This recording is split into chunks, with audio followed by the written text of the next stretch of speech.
please make sure you have your mobile phones switched off or on silent mode. It would be greatly appreciated. We're ready to begin with our today's forum.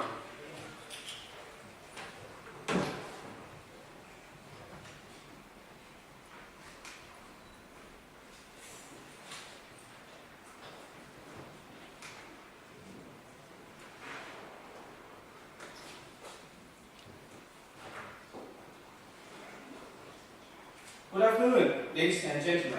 My name is Johnson, and I'm the director of USChina Relationship Forum. I'm very pleased to welcome you today to our forum. Before we start, please welcome the president of the CSSA in Cambridge, Mr. Johnson.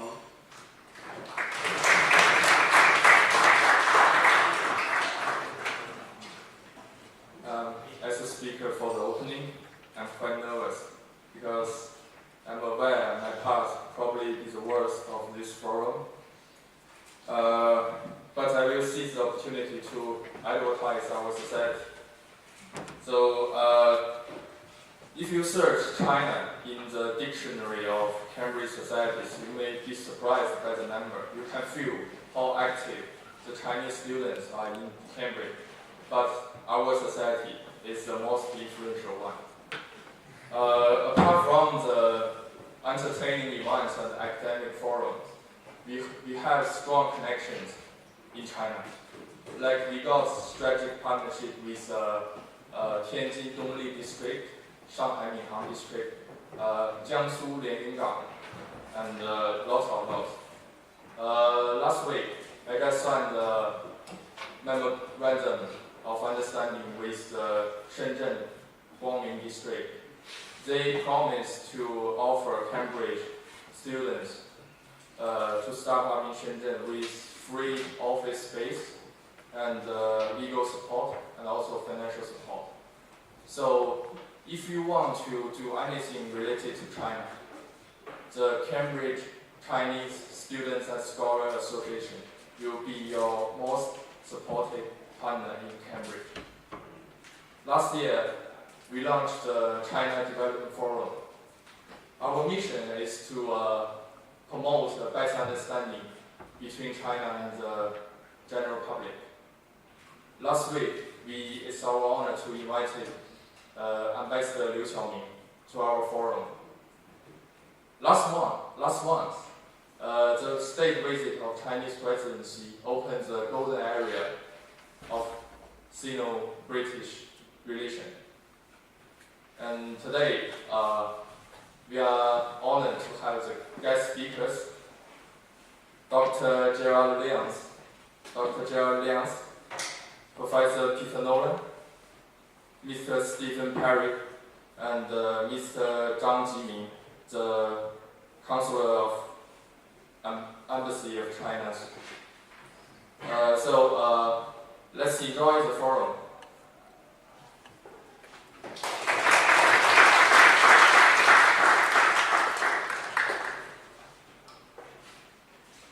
Thank you, Simon.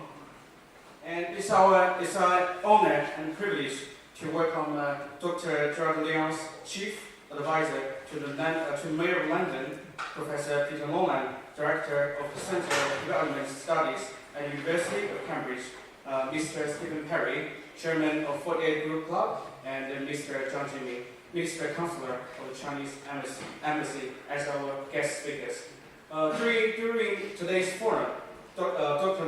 Lyons will be delivering a talk, China and Global Order, the Economic and Financial Implications, in which he will be talking about China's economic and financial development.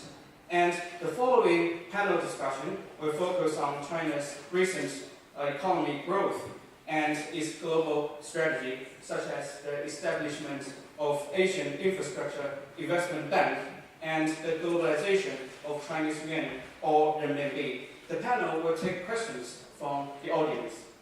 Now, please allow me to introduce you our honorable speaker, Dr. Gerard Lyons. Dr. Lyons is an international economist, author, and chief economic advisor to Mayor of London. He was formerly Chief Economist and Group Head of Global Research at Standard Chartered. He is a recognized expert on the global and UK economy, and during his 13 years at Standard Chartered, he held a range of senior roles on the bank's committees. He was previously Chief Economist and Executive Director at DKB International and Chief UK Economist at Swiss Bank Corporation. He has been a regular speaker at major domestic and world financial conferences and meetings, including the annual meeting of IMF and the annual and spring meetings of the Institute for International Finance, the World Economic Forum in Davos, and many high-profile events here in the UK. Ladies and gentlemen, please welcome.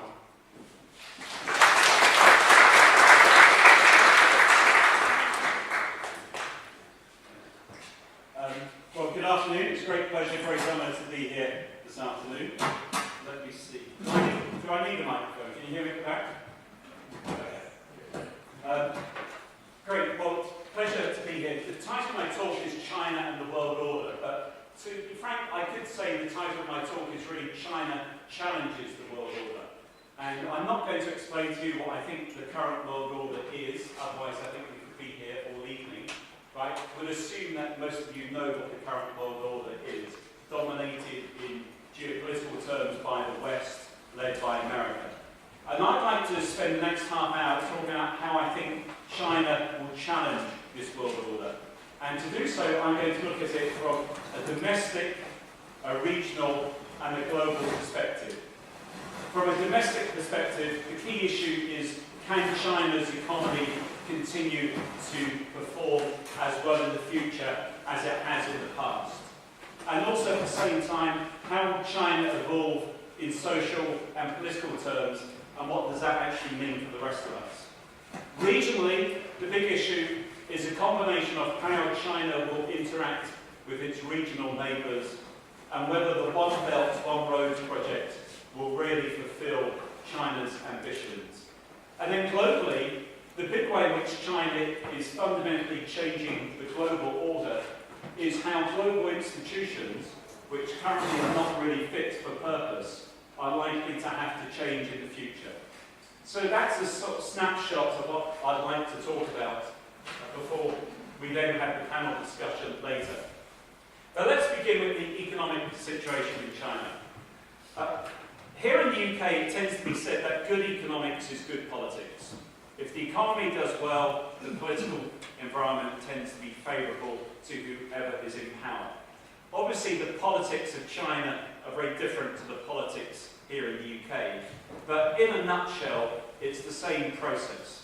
Good economics is good politics for China, just as it's good politics for the UK.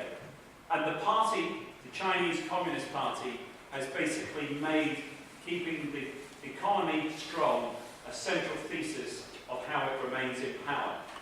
Basically, the Chinese Communist Party has really done phenomenally well since China started to open up in the late 70s. I was then at school, and then, quite frankly, at that time, I'm sure most people in the West really didn't bat an eyelid when China announced in the third plenum in 1978 that it was going to start to reform its economy. But as we all know, China has had a stellar economic performance. The reality, of course, it's not been a straight line path all the way. In the 1990s, China did have a big economic setback with recession. But despite that, the trend clearly has been up. And in my view, the big question is whether China is going to be able to replicate the success it's seen in the last 30 years as we move into the future.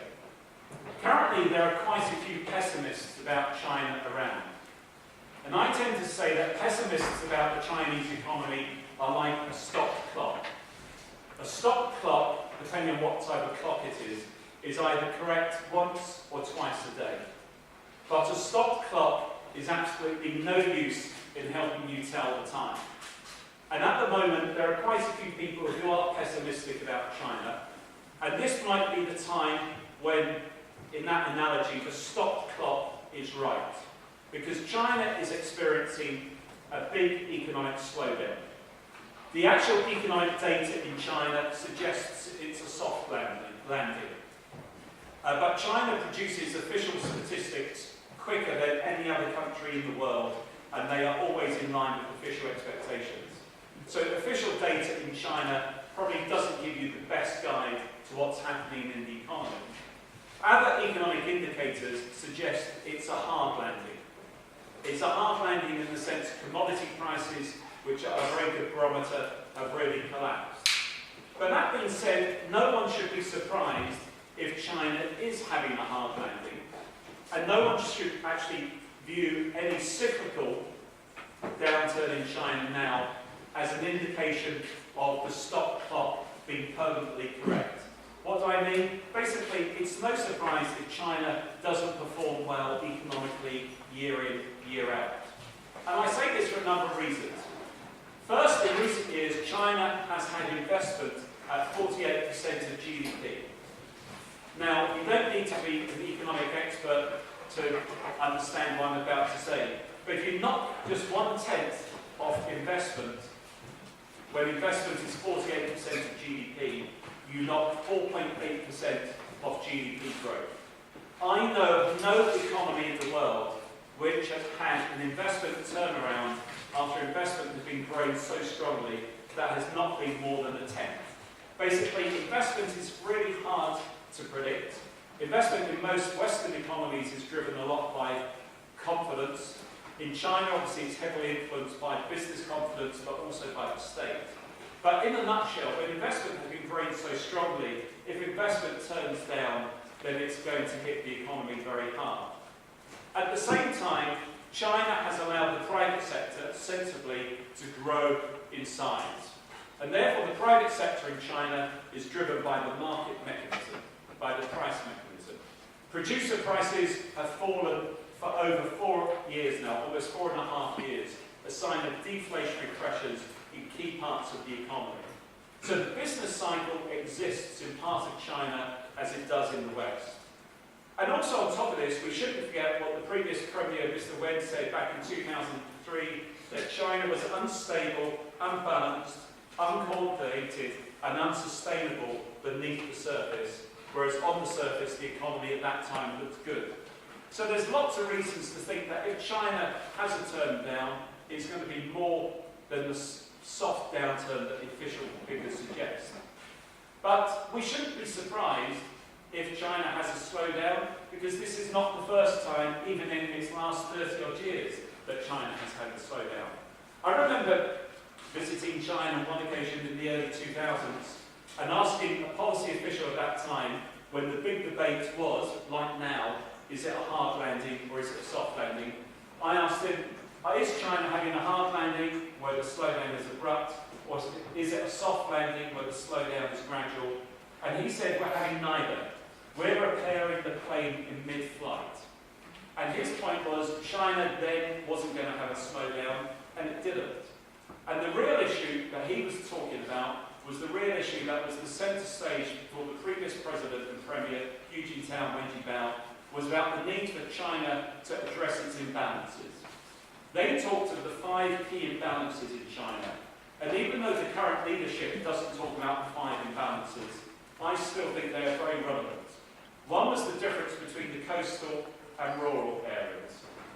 A second was the difference between the coastal and inland areas. First was the difference between the coastal and inland areas. The second was the difference between the urban and rural areas. Third was the need for a social safety net. Fourth was environmental issues. And fifth was the international angle. And then at that time, China talked about its peaceful rise in terms of the international side. But really, the fundamental issue was the need to address some of these regional as well as city to rural divides, as well as to fundamentally address the big issue, which was for China to innovate and reform. Any economy can grow because of a combination of things: perspiration or inspiration. Perspiration is more people doing more stuff, buying more things. Inspiration is about innovation, investment, and infrastructure spending. And the 12th five-year plan, which is coming to its close, was really a step change in China. It was very much aimed at China moving up the value curve. It focused on boosting the consumer side of the economy, it focused on boosting social welfare spending, and it focused on the green economy. But on top of that, it identified 7 key strategic industries that China wanted to lead in. Alternative energy, biotech, advanced materials, new information technology, high-end manufacturing, clean energy, and environmental protection. The key issue in the future is going to be whether China really does build on what the 12th Five-Year Plan outlined, and whether it's able to move up the value curve and to actually start to innovate in a way in which it needs to innovate to really compete with the West. When one looks at the global economy, there are 4 key drivers in terms of the global outlook, in my view. One is economic and financial. One is hard power or geopolitics. One is soft power. And one is policy institutions. And I'll come on to that later. But when you look at the economic and financial issues and the soft power and geopolitics, soft power is the brands and the ability to influence people. China lacks the brands that we take for granted in the West. When people go out, they still tend to buy Western brands. What's going to be interesting is the extent to which China starts to make inroads into that area. And you can either compete globally on price or on quality. But if you just compete on price, someone somewhere will always do it cheaper. So the ability for China to really continue to grow at a strong pace in the future, and if China is to fundamentally change the global order in the future, it has to be based on strong domestic economic growth. And for that to continue, there's undoubtedly going to be perspiration, because more people are still moving into cities in Western and Central China. China is still having greater consumer spending power in rural areas. People basically spending the bulk of their money. But what we actually need to see is China moving up the value curve. Xi Jinping and his focus on the 13th Five-Year Plan is more about the whole development agenda. That is a key aspect. But what we really need to see is a continuation of some of the things we've seen before. Agriculture, for instance, is still changing in China. The first policy paper each year tends to still be focused on agriculture. Xi Jinping has talked of the 2 centenaries he wants to achieve. One is by the centenary of the Chinese Communist Party in 2021, a middle-class society, and the other by the centenary of the People's Republic of China in 2049, a modernised socialist country. But really for that to happen, you need to see continued strong innovative growth. But the second aspect in China's domestic issue is how the politics is really going to evolve and how that's really going to change. And I think this is probably one of the most interesting issues, because in America it used to be said there's debt and there's taxes, the 2 things in life you can take for granted. But if you actually think of it in the West, there are 3 things in life you take for granted: debt, taxes, and democracy. Once you start to tax people, they expect to have a say in how whichever country it is run. China, in economic terms, is already running into some constraints in terms of policy. Fiscal constraints being one of them. China needs to build its tax base.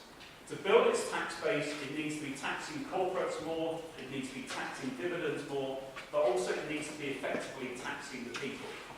When you tax the people efficiently and effectively, you need to give them a say in how the country is run. And one of the big positives, I would say, about China at the moment is that it has strong leadership, in a way in which Western economies do not have strong leadership. You only look at the ramshackle group we have across Western Europe at the moment to realise that political leadership leaves a lot to be desired, particularly in the European Union. China has strong leadership. Now, the leadership issue is going to be important in terms of how it evolves from here. Because when we looked at recent times in China, ahead of the visit of Xi Jinping to London, I was at a breakfast at the House of Commons, it was pointed out that a copy of Magna Carta was on show in China, in Beijing, but the Chinese moved it to stay just on show in the British Embassy in Beijing. They didn't feel they wanted it to be on show to the general public. So what you see is some contradictions. What you see is on the positive side, Xi Jinping has focused a lot on the Constitution. He gave a very big speech a couple of years ago where he very much focused on the constitutional aspects of the 30th anniversary of the Constitution. And if I put my notes here, what was interesting about that was it was very much a focus on the legal side and opening up China to greater democracy. But central to that was the importance of the party and of the leadership. So the second part of the domestic issue is as important almost as the first part. The first part is the need to build a strong, innovative-led economy to make sure that China doesn't just rely on perspiration on more people, but as China's population ages, we need to see greater innovative-led growth. And the 12th five-year plan has laid down a very good foundation. The second aspect of the domestic economy is how the politics evolves. It seems to me it will be very much like in Singapore. If you give people more say in the running of the country, it will be under a one-party banner. But maybe there will be lessons for us in the West as to how you involve the people, particularly if the economy is run as well in the future as it is in the past. I hope this is setting us up for a nice debate later. The second area I'd like to focus on is the regional issue. And here again, it's like the domestic issue. There's both pluses and minuses. On the big plus is the One Belt, One Road. The big challenge is how China's relationship with its neighbours is going to evolve over the next few years. I remember my first visit to China was in 1994. And that time, I remember when the British Airways plane landed on a Sunday, it was such a different country to now. Basically, the plane as it landed, as it was taxiing, the pilot had to put his foot on the brake, and the plane almost shuddered to a halt. And basically, someone was cycling across the runway. As I got to the Beijing terminal, it was just one building. Now, Beijing Airport is a bigger airport than Heathrow on a massive scale. The road into town was a dual carriageway with very few cars and the odd farmer on the way. Rush hour on the Monday morning was basically just bikes. That was only 21 years ago. Now China is the second biggest economy in the world, and its income per head is probably around the 80s. So it still is in that middle income track, having gone from low income to middle income quite easily. It now needs to build from middle income to high income. A few other countries across Asia have actually transformed themselves in the past. South Korea, Singapore, etc. So there's no reason why China can't, just as others have done before. Although the scale of China makes it a much more impressive feat if it does that. But at the beginning of this century, when I used to visit countries across Asia, they then saw China very much as a competitive threat. China was then entering the World Trade Organization, and people feared that China would undercut them on price continuously. And there was a lot of wariness of China. But what happened as we moved through the first decade of this century was that attitudes towards China across East Asia changed considerably. Countries, leaders, policymakers saw China less as a competitive threat and more as a market to sell into. The scale of China became the big attraction. So just as sentiment and attitudes have changed over the last 15 years in economic terms, the question is how those relationships will evolve given China's geopolitical aims in Asia. China clearly is a regional power. China wants to be a regional power, and no one doubts that. But its relationship with its neighbours has really been tested because of its involvement in both the South China Sea and in the East China Sea.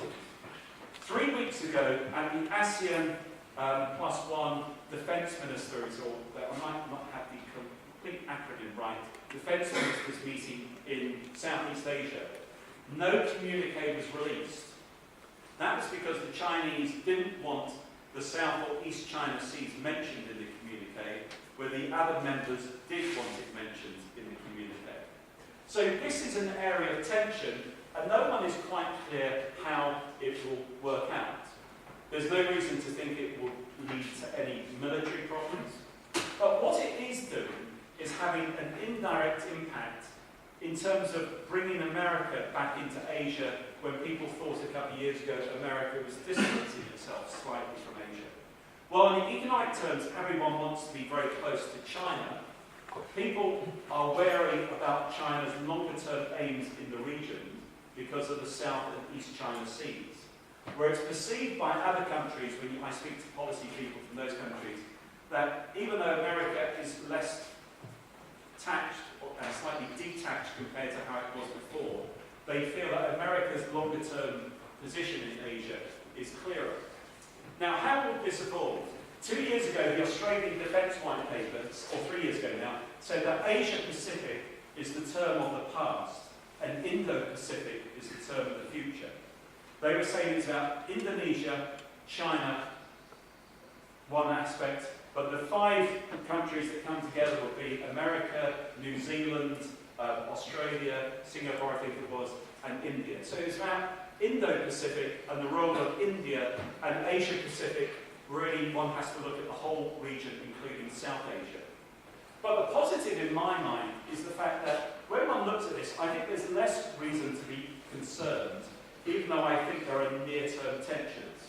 I think President Obama's most important word he's ever used since he's been president was the word and he used it in his first couple of weeks in his relationship with China. Obama inherited a situation where America had a strategic economic dialogue with China. They had an annual meeting, and the economics and the strategic issues were all thrown into the hat together, and maybe not as much progress was made as one would have wished. President Obama changed it to an economic and a strategic dialogue. What it meant was that the economics went on one path and the strategic issues went on another path. Now, we should never kill ourselves that America and China, because they're the 2 biggest economies in the world, will always get on. And the strategic issues clearly are there for all to see, cyber security being the latest one. But the good thing about changing the economics from the strategic, in my mind, was it's fundamentally, in my view, changed the whole potential relationship between the States and Asia. And in that respect, should make us less worried about things turning out regionally to be a problem. Whereas the Cold War between Russia and the States was a clash of ideologies. Here we have, in economic terms, America and China, and by implication, East Asia and America, and East Asia and China becoming completely interlocked in economic and financial terms. But clearly the geopolitics needs to be addressed. And that leads on to the thing that I think we should be very positive about if it turns out to be as good as the Chinese tell us, which is the One Belt, One Road. One Belt, One Road is China's economic plan for the next decade. Now, when One Belt, One Road was first talked about at the end of 2013, people were wary about it, wary about what it actually meant. And many people I spoke to from China weren't completely clear. The One Belt, One Road. One Belt refers to the overland, the land ties between China, Central Asia, and Europe. The road aspect refers to the maritime route. And if one looks at the 14, China has outlined 28 cities that are part of the One Belt, One Road. A number of them are within China, a number are outside of China. Let me list the key cities they have outlined outside of China on the land route. Almaty, which is in Kazakhstan, Bishkek in Kyrgyzstan, I might not say these as well as I should, Samarkand in Uzbekistan, Dushanbe in Tajikistan, Tehran, we know where that is, Iran, Istanbul, Moscow, Duisburg in Germany, Rotterdam and Venice.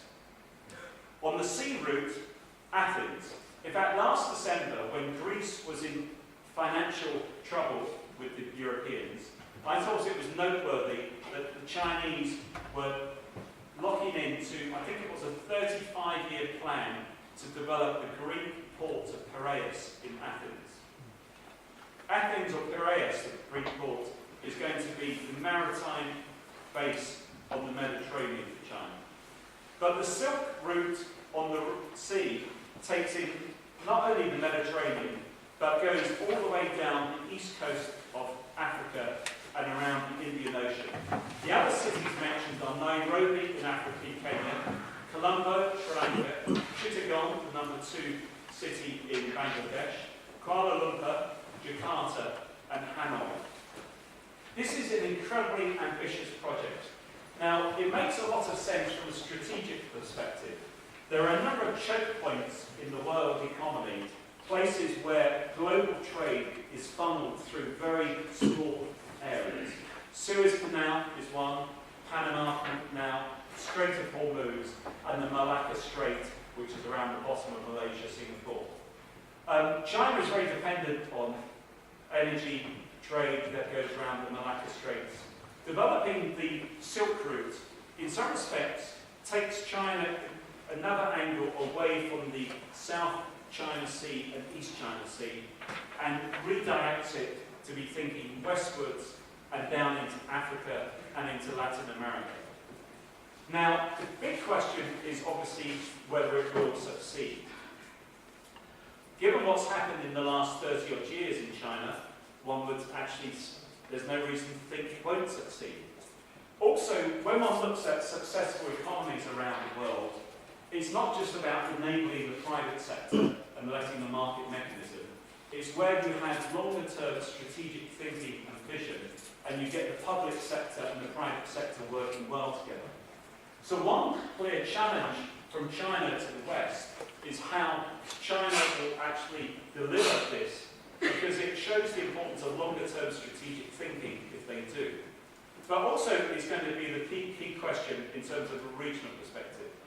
Two other regions we should be focusing on are China into Africa and China into Latin America, particularly as Latin America up until 2013 was always seen as being under the US Monroe Doctrine. But we can talk about this later. But the final area I'd like to focus on, having looked at the domestic and the regional, is the global perspective. And here the global perspective is about policy institutions. I think we have to take it as a given that if China is to fulfill its potential and change and drive the global order, it has to be based on a strong domestic economy. But that strong domestic economy requires China to go overseas. I tend to say that the 3 words that dominated the last decade were the 3 words made in China. The 3 words that will dominate this decade will be bought by China, and the 3 words that dominate the decade after will be paid in renminbi. But the bought by China is linked to what they need to do at home. China's overseas investments need to fit into a number of categories. They need to be seeking assets. They also need to be seeking efficiency and technology. They need to be seeking quality, as well as seeking brands, as well as sometimes seeking trophy assets. So their overseas investments is going to be asset seeking, it's going to be efficiency and technology seeking, it's going to be quality seeking, it's going to be trophy seeking, and it's going to be brand seeking. And already you can see aspects of that, where the Chinese have taken advantage of the post-financial crisis to make sensible investments into different parts of Europe. I remember at one occasion meeting the Chinese Commerce Minister when he requested a round table in Brussels. I was the only non-continental person, like 6 people there. And what he said in private, he then actually said in public, so I'm not giving any secrets away, he said at that time he felt that continental Europe had a Cold War approach to Chinese inward investment. And the only open economy within the European Union towards Chinese investment was the United Kingdom.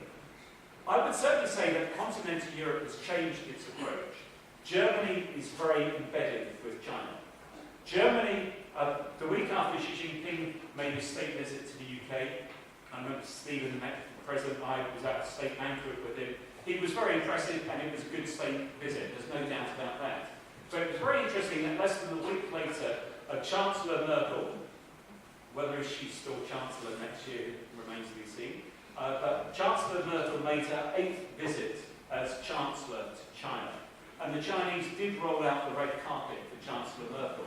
Now, the perception in the UK is that Germany is really well placed to position itself with China now, as China has had an infrastructure boom, an investment boom. But the perception in the UK is the next stage of Chinese development favours the United Kingdom. And in some respects, we see sense in that, because what China is now doing is moving towards becoming a consumer service-led economy. Services have overtaken manufacturing in China. China now needs to deepen and broaden its capital markets. In the last 2 years, the United Kingdom has worked closely with China in a couple of areas. RMB internationalisation, particularly with London. Shanghai Free Trade Zone. At the end of 2013, I was invited on the Prime Minister's trip to talk about Shanghai Free Trade Zone. And basically, the thought process is the next stage of development is not just about Shanghai, but it's rolling out the next stage of free trade zones across China. And then there's the Asian Infrastructure Investment Bank. Luxembourg was the first country in Europe to become a member, but the UK basically beat the others in terms of becoming the second. But in many respects was the first key Western economy, we still think of themselves as a key Western economy, to become a member of the Asian Infrastructure Investment Bank. Now the AIIB is really quite interesting, and it's important, I think, for China that it succeeds. Global policy institutions have not evolved with the changing world economy. The IMF talked about changing its voting rights a few years ago, but China still has the same share of votes as Belgium. Basically, America has blocked China from fulfilling its potential, and clearly both the IMF and the World Bank need to change. Basically, the head of the World Bank is always an American, the head of the IMF is always a European, and the French have had more heads of the IMF than any other country. It's quite ridiculous in this day and age that heads of organisations that are supposed to be international and multilateral are driven by not quality, but where the person is politically from or born. The Asian Infrastructure Bank, though, doesn't directly, you could say, challenge the World Bank or the IMF, but it does directly change the Asian Development Bank. I remember the Asian Development Bank meeting in 2010, when the ADB outlined that over the next decade, 2010 to 2020, Asia needed just over $8 trillion of infrastructure investment. Some people since think that was an underestimate. But what we've seen in the intervening 5 years is that even though there has been a big increase in infrastructure spending across Asia, it's only a fraction of what is needed. So in one respect, China is recognising there is a gap, there is a need to invest in infrastructure. And at the same time, I would argue, it's sensibly recognising that global policy organisations and the regional organisations need to change with the times. What we need to see, in my view, from the Asian Infrastructure Investment Bank is not only that it does what it says on the tin, infrastructure, but given that it now has over 60 countries that are members, that in some respects it needs to be all-encompassing. So making global institutions change to reflect the global economy, I think is where the Chinese can play a lead role. Maybe more involvement with the IMF, the World Bank, but certainly making the AIIB a success. We then have the RMB internationalisation. Currently, we have a multi-speed world economy in the sense that different economies in different regions are growing at different speeds. But at the moment, it's questionable whether we have a multipolar world economy and we only have a unicurrency world economy. What we need in the future is we're always going to have a multi-speed world economy because countries and regions are always going to be going at different speeds. But what we also need to see is a multipolar world economy and a multi-currency world economy.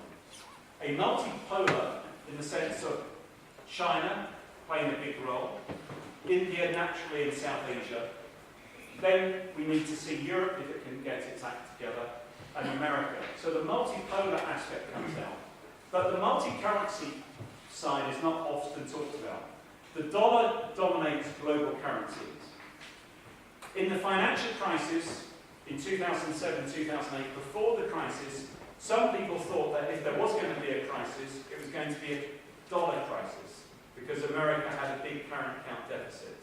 What we actually saw in the crisis was the currency that did well was the dollar, because everyone trusted America. Soft power was one aspect, but institutions was another aspect. And when one looks at China, I think a key word has to be the word infrastructure, but not just in the way in which it's commonly used by economists. Infrastructure is often talked about as if it's just building roads, railways, bridges, whatever. That's hard infrastructure. But there are really three aspects of infrastructure, and China needs to deliver on all three. It delivers clearly on the first, hard infrastructure. One belt, one road will allow it to deliver on that. Soft infrastructure is about skill, education. And China, like the UK, we could do better.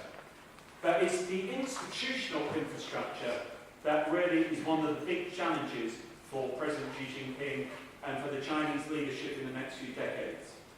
And I think it comes in naturally with the next stage of moving from middle to high income. Here in the United Kingdom, we take independent institutions for granted.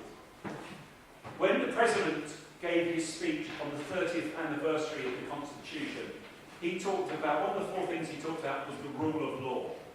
The independence of institutions is an important aspect of institutional infrastructure, and it's an important part of delivering on your promises. And I think that will be a key area to focus on as we move forward. Because in terms of global currencies, the soft power of the US and the importance of US institutions tends to help the dollar. What we, however, are seeing is new trade corridors, new flows of goods, people, services, remittances, direct portfolio investment flows. The RMB is now the fourth most traded currency in the world. I think in the future we are going to see more countries deciding to manage their currency not against the dollar, as was the case in the past, but against the basket of currencies, and the basket of currencies being dominated by the countries with which they trade. And in that respect, the RMB undoubtedly will become a major global currency. The timing of this, though, is hard to predict. We've already seen gradual progress, but it's got to go hand in hand with building deeper, broader markets in China, capital markets, and building independent institutions in China as well. Let me put it all together. I'm very positive about China. As I said, pessimists about China are like stock clocks. They are right at some stage, but they don't help you tell the time. China is going through economic difficulties at the moment. It strikes me as a hard landing, not a soft landing. But China has enough policy room for manoeuvre. It will cut interest rates, it will relax fiscal policy to allow the economy to start to recover as we move through next year and into 2017. So it's a cyclical slowdown, not a structural change. That's why we should be positive. And when one looks at the impact China will have on the global order, from a domestic perspective, the key is about the ability to deliver a strong economy and to move the economy further up the value curve. The other aspect domestically, which will be interesting to watch, will be seeing how the President delivers on his talk about the Constitution and the whole issue of democracy in China. Regionally, China built good relations with its neighbours. Its actions in the South and East China Seas have made people think twice. So it's going to have to work twice as hard in the future to get back to where it was a few years ago. But at the same time, the One Belt, One Road project, I think, will be a fundamentally important aspect of China developing its regional ties, and there's no reason why we shouldn't be positive about that. And third and finally, its global impact clearly is going to be influenced by its economy. It will be influenced by the fact that many things will be bought by China, but also very importantly, it's going to be how the currency performs. But above all that, I think it's how China can play a lead role in maybe changing global policy institutions that they become fit for purpose for a multipolar and multi-currency future world. Thank you.